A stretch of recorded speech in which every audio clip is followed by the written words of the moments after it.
Mesdames, Messieurs, peuple congolais, la mémoire se construit et se transmet.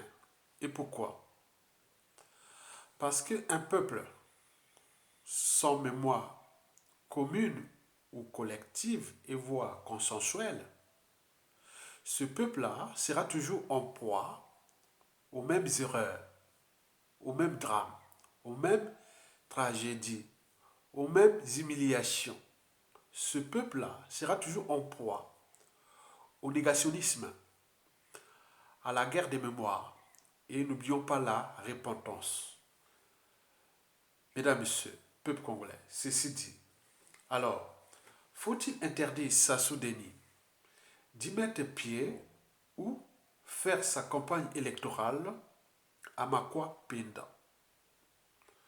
De mon point de vue, des citoyens libres et engagés contre l'injustice, l'oppression et la barbarie, ou plutôt de citoyens engagés pour les causes dignes, justes, nobles et légitimes, ma réponse à cette question est à la fois oui et non.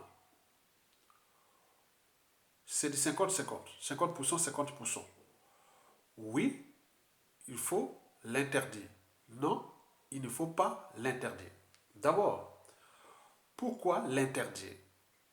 D'y mettre pied ou faire sa campagne électorale à Makwa Penda. Parce que cette localité est d'abord la zone tribale et ou culturelle du général Jean-Marie Michel Mokoko, dont on connaît comment Denis Sassou Nguesso le Boshi l'a traité ou continue de l'humilier depuis 2016 déjà. De ce fait, autoriser DSN, Denis Sassou Nguesso, d'y mettre pied et battre campagne électorale, et puis encore, inviter la population de Makwa à aller voter, ça sera interprété comme l'humiliation totale des Akwa. Et donc, le défi lancé contre les Akwa, contre le général Mokoko. Parce que chez nous, en Afrique, et notamment au Congo, avant d'être homme politique, intellectuel, on est avant tout d'appartenance ethnique, tribale. Et donc, le Mboshi, Denis Sassou Nguesso, a depuis 2016 humilié le digne fils des Akwa, le général Jean-Marie Michel Mokoko. Donc, si Denis Sassou Nguesso allait faire campagne à Makwa, et puis encore inviter la population de Makwa à aller voter, en même temps que leur digne fils est traité dans les conditions dont on connaît, sera interprété comme le défi lancé aux Aquas. Et vous le saviez très bien comme moi, que l'histoire a tendance à se répéter. Et que dans la règle d'or, ne faites jamais à autrui ce que vous ne souhaitez pas qu'on le fasse sur vous-même. Et surtout que toute dictature a durée de vie limitée. Mokili turato, lelo yayo, lobi yamo ninga. N'oublions pas que les mêmes causes créent les mêmes effets. Et demain, dans les années à venir, un tordu, un revanchard, un despote makwa, comme les Denis Sassou Nguesso, ferait pareil contre les bouchers. Donc, l'interdire, c'est dire déjà à Sassou Nguesso que, attention, danger. Vous avez damé les pions au général Mokoko. Vous avez humilié les Aquas. Et là, vous voulez aller lancer ce défi pour aller battre campagne à Makwa. Alors, là, il faut se dire que Des scènes pourraient certainement dire au Mboshi que voilà, je suis l'homme le plus puissant, je suis allé humilier les Makwa, et voilà, vous avez tout compris. Et donc, il faut en tenir compte de cette situation qui est culturelle. Vous savez, comme le disait Albert Einstein, je cite, je suis reconnaissant envers ceux qui m'ont répondu non. Grâce à eux, que je l'ai fait moi-même. Donc, au nom de Mboshi, Denis Sassou Nguesso a humilié, certes, Jean-Marie Michel Mokoko et par translation les Aquas. Donc, en s'abstinant de s'y rendre à Makwa, de ne pas faire campagne à Makwa, de ne pas appeler les Aquas à les voter, ça serait sage pour lui. Laisser une part de dignité aux Aquas et par translation au général Jean-Marie Michel Mokoko qui l'a damé le pion depuis 2016 pour avoir se présenté contre Sassou Nguesso, pour avoir gagné devant Sassou Nguesso. Mesdames, Messieurs, peuple congolais. Donc, demander à Sassou Nguesso de ne pas mettre pied à Makwa, c'est pour le futur. Parce que Denis Sassou Nguesso n'est que là de passage sur terre. Mais au niveau culturel, ce qui va se passer entre les Makwa et les Mboshi, lui ne sera plus là. Mesdames, Messieurs, peuple congolais. Donc l'interdire, c'est sauver d'un côté aussi l'avenir des Mboshi. Demander à Sassou, non, n'y va pas. Ce que tu as fait à Mokoko là, les Mzakwa, la plus grande tribu de la région, devant les Kouyou de Marangwabi, puis les Mboshi de Sassou Nguesso. Vous voyez tout ce qui était stratégique des Mboshi depuis la nuit des temps, il y avait toujours des Makwa. Et là, il y a eu des règlements politiques et militaires. Avec toute cette humiliation, vous voulez aller faire quoi? Pensez à l'avenir des Mboshi. Au moment où les Mboshi ont des ennemis maintenant dans toute la République, à l'échelle nationale, et quels partenaires culturels au nord auront-ils au moment venu? Comme l'on dit, l'histoire a tendance à se répéter.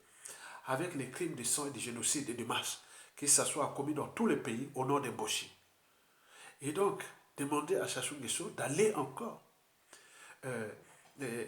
interdire Sassou Nguesso de ne pas aller là-bas, c'est stratégique. Vous avez tout compris. Mesdames et messieurs, pourquoi? Enfin, pourquoi ne pas interdire Denis Sassou Nguesso d'y s'y rendre ou d'aller faire campagne à Makwa? Et même de demander des gens de voter autre. C'est pour trois raisons. La première raison est politico-historique. En effet, le futur, c'est justement le passé et le présent qu'on ignore. Par conséquent, il faut faire attention que, en lançant les défis contre les Aquas, vous pensez déjà, vous donnez déjà les quitus ou la carte blanche à tous les tordus, revanchards et autres de demain. La carte blanche, carte verte de toutes les dérives entre les deux tribus dans l'espace et le temps. Je vous rappelle qu'à la fin de la Première Guerre mondiale, qu'il aurait pensé que Hitler allait 22 ans après humilier les Aquas. Hitler, Sassou Nguesso, oui. Bon, ça c'est prémonitoire, comme Sassou Nguesso, un Hitler, il dit qu'il aurait pensé qu'à la fin de la Première Guerre mondiale, Adolf Hitler allait humilier la France pendant la Seconde Guerre mondiale. Donc, ce que Sassou Nguesso a fait, Makwa, à travers Mokoko et des autres tribus, et notamment dans toute la partie sud du pays. 2 tiers de la population, 2 tiers des vies stratégiques, 2 tiers de l'économie, 2 tiers des contentieux historiques, des règlements de comptes à venir, des haines, des vengeances et autres. Oui, Nyangambola avait peut-être raison. Qui serons-nous les Mboshi après Sassou Nguesso? L'avenir des Mboshi, oui. C'est le danger. C'est le danger. Vous avez vu les images de Bernard Pongui, ou la vidéo de Bernard Pongui ou de Roland Nitou et de tout ce qui s'est passé des opérations Mouibara. Colombe 1, Colombe 2, RPS et toutes ces opérations d'extermination des populations. Quand on voit ça, on est choqué. Je suis choqué. J'ai été choqué. J'ai dit, ah, on est en danger. On est en danger parce que cette histoire n'est pas que politique. Elle est psychanalystique, elle est psychologique, elle est historique, elle est politique, elle est humanitaire. Il y a des choses, on dit non, mais pourquoi il avait-il le monopole de faire ça aux autres? Il y aura toujours un tordu, tôt ou tard. Mais je situe d'abord les débats à l'échelle des Makwa et des Kouyou et des Mboshi. C'est que vous avez fait les Mboshi contre les Kouyou et les Makwa. Et demain, je vous rappelle qu'il aurait cru qu'Adolf Hitler, sorti de la Première Guerre mondiale, caporal-chef, 22 ans après, allait humilier la France. Et qui peut croire ou penser qu'à la chute de Sassou Nguesso, qui 10, 15, 20 ans, 30 ans, 50 ans après, il y a un tordu Makwa et qui va dire non, oui, attention. Alors que je suis là pour vous rappeler les choses qui peuvent se passer déjà à la chute de Sassou et dans l'espace et le temps, tout au long de ce 21e siècle. Mesdames et messieurs, peuple congolais. Donc, pour cette raison politico-historique, il faut que nous, la tribu des Aquas, il faut les laisser faire. Parce que demain, si historiquement on a déjà, oui, les historiens vont déjà écrire, voilà, Sassou a fait ça aux Aquas, comme ça, les Mboshi ont fait. Moi, quand j'étais à Makwa, l'école primaire, au collège, aux jeunes, on nous expliquait, Makwa, le nouveau éducation, ils instruisent. Ils ont appris beaucoup de choses, ils instruisent, il y a beaucoup de cerveaux. Il y a des historiens qui sont en train d'écrire cette histoire, qui est maintenant sur Internet et demain. Donc laissons le temps au temps. Du point de vue politico-historique, laissez-lui aller lancer les défis contre nous, les Makwa. Très bien. La deuxième raison, elle est stratégique. Bon, Denis Sassou Nguesso est dictateur de fait ou putschiste autoproclamé. Bon, il est libre de se déplacer dans tous les pays, hein, il n'y a pas de souci. Comme lui-même, lui, il empêche les autres de se déplacer, mais lui, il est libre de se déplacer, aller insulter, humilier, massacrer, tuer partout, oui. Et demain, les autres pourront dire non, oui, on peut se déplacer aussi, partout, il n'y a pas à interdire qu'il faut, si je veux aller humilier les Mboshi, n'importe quel endroit des Mboshi, et bon, personne ne pourra me l'interdire puisque ça sous l'a fait. Du point de vue stratégique, il faut les laisser faire. Pour que demain, on s'est dit, oui, mais très bien. Il est allé mener les opérations là dans le pool, il a fait ceci, il était libre de faire ça. Mais qui avait-il le monopole de ça? Ça, c'est stratégique. Donc, du point de vue stratégique, vous devez observer et suivre ce qu'il est en train de faire de son arrogance, de son pouvoir, oui, qui n'est pas naturel, une loi naturelle, c'est accidentel. Et donc, toute dictature a durée de vie limitée, bon, qu'il est tour à tout. Donc, il peut faire tout ce qu'il fait dans ces pays. Et demain, il y aura encore un autre tordu, une autre personne qui fera comme Sassou l'a fait. Moi, je l'ai dit que cette affaire de Sassou n'est pas encore terminée. On n'est qu'au début de ce qui va se passer dans l'espace et le temps. Et surtout contre cette tribu. Il faut se le dire. C'est la réalité. Enfin, la troisième et la dernière raison, elle est électorale, oui. De Sassou Nguesso, après avoir damé le pion à Jean-Marie Michel Mokoko, peut aller à Makwa et battre campagne et faire ce qu'ils veulent. Mais les autres aussi, demain, ils peuvent aller, après avoir damé les pions à des Mboshi, ou même bombardé, ou même fait ce qu'ils vont faire contre les Mboshi dans l'espace et le temps, et venir montrer que oui, oui, Mboshi, venez voter même, celui qui vous a humilié, il va humilier les Mboshi, il va dire non, voilà, je descends la gaillardement, et venir demander aux Mboshi, ça sera le défi. Il semblerait que ça sera le défi de la plupart des victimes, les tribus victimes des Sassou Nguesso qui vont lancer les défis contre l'Imboshi. Donc cette tribu va être la proie de toutes les humiliations à venir dans l'espace et le temps. Et donc d'où l'intérêt qu'ils prennent les responsabilités, dire non, aujourd'hui, si nous voulons sauver ce qui nous reste, on est dans cette terre d'Afrique, et donc il est mieux ou cette terre du Congo, il est mieux que nous éjectons Sassou Nguesso, nous demandons, sollicitons la transition, que nous prenons notre responsabilité maintenant, puisque vous avez tout l'encadrement, tous les hauts commandements militaires, tous les pouvoirs avec vous, on va dans une transition politique consensuelle pour qu'on puisse avoir des mesures compensatoires dans l'espace et les temps. Et la responsabilité, que ce qui se soit fait n'est pas par appartenance, elle est par individuelle. Que ceux qui ont été à l'origine des crimes de sang et autres, d'Emboshi ou du pays, on les connaît, les noms, on connaît ceci, c'est leur responsabilité pénale historique à venir. Mais si vous les laissez Sassou Nguesso délogé par le peuple et par d'autres tribus, il est sûr et certain que l'avenir d'Emboshi sera problématique dans ce pays. Pourquoi? Parce que je ne suis pas un prophète ni un marabout, je suis un visionnaire. Donc c'est la raison pour laquelle je voulais vous dire ça. Maintenant pour le reste, je demande seulement pas à Denis Sassou Nguesso, hein, je demande à la famille, au clan et à la tribu Mboshi, si vous avez au moins une âme et une conscience, et que si vous regardez le futur, pensez déjà au passé et au présent. Réglez d'abord ce passé, ce présent-là. Pourquoi? Pour que vous ayez l'avenir là-bas. Parce que les documents, les haines, les rancunes, les contentieux historiques et tout compagnie qui s'accumulent avec ce qu'on appelle la psychanalyse. Parce qu'il y a eu trop d'humiliation, il y a eu trop de victimes, il y a eu tout c'est trop. Et que chez nous, c'est association. Aujourd'hui, on entend que Mboshi. Est-ce que tous les Mboshi sont des criminels? Non, certainement pas.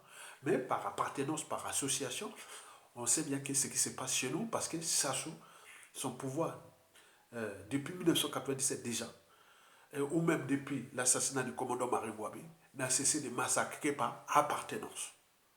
Quand vous voyez les dossiers des opérations Mwebara, ah oui, si vous avez au moins un cerveau, une âme et une conscience, et vous êtes Mboshi, dis non, le danger est devant. Et que Sassou n'est pas éternel. Il va nous laisser une merde. Ne sait pas ce que les autres s'y préparent, au terme d'apartheid, au terme de plein de choses, l'injustice, l'oppression que vous avez fait aux autres.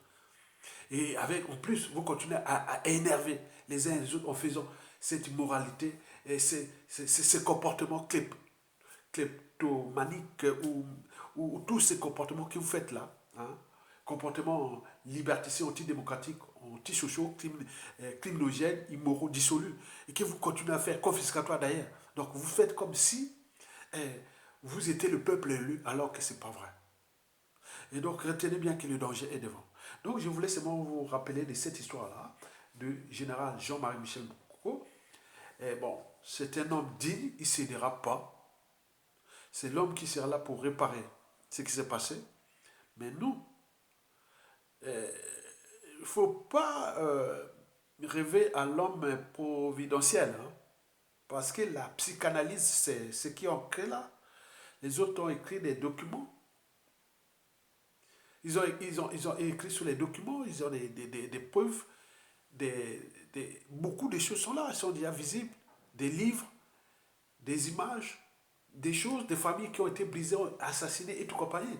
Mais c'est une bombe à retardement dans l'espace et le temps.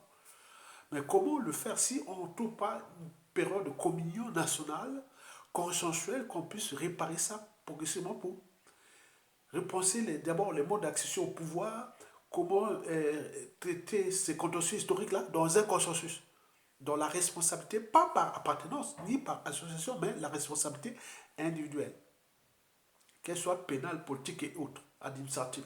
C'est ça l'enjeu. Donc, je suis là pour alerter les uns et les autres que même si l'information que je donne paraît brute ou même choquante, mais c'est comme ça.